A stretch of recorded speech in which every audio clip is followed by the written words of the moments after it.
So you're committed to using Canvas as your points-based gradebook.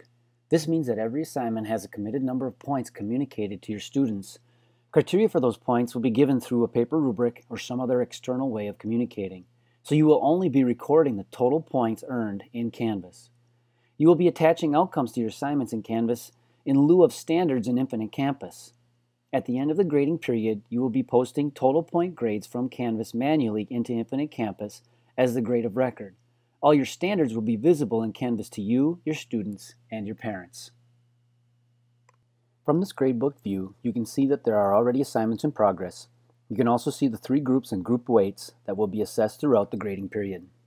For this video, we're going to assume that you already know how to make an assignment. What we need to do is add a rubric to this assignment so we can assess an outcome and give points. At the bottom of the assignment page, click on Add Rubric. Carefully name your rubric. Using the name of the assignment is one example that you can use to help you find your rubric later.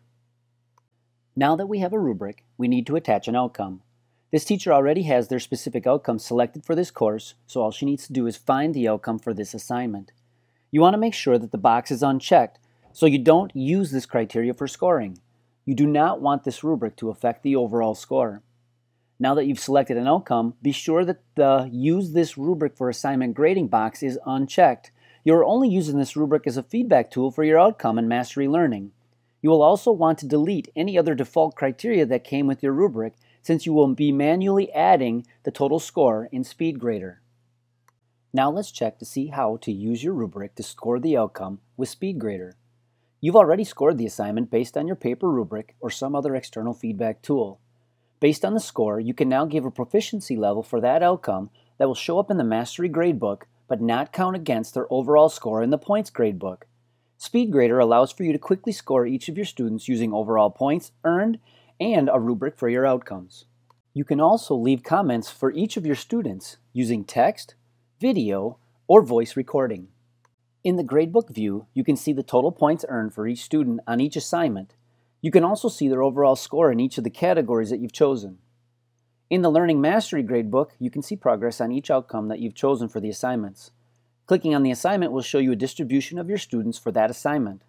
You can also sort results of your whole Mastery Gradebook by checking the boxes on the right to see which students are at each level of mastery. So this is your points-based gradebook. Remember, this means that every assignment has a committed number of points that you will only be recording in the total points earned for each assignment in Canvas. You will be attaching outcomes to your assignments in lieu of standards in Infinite Campus. At the end of the grading period, you will be posting total point grades from Canvas manually into Infinite Campus as the grade of record. All of your standards will be visible in Canvas to you, your students, and parents. If you have any questions, please contact the task team leaders at the Innovation Help Desk. Thank you.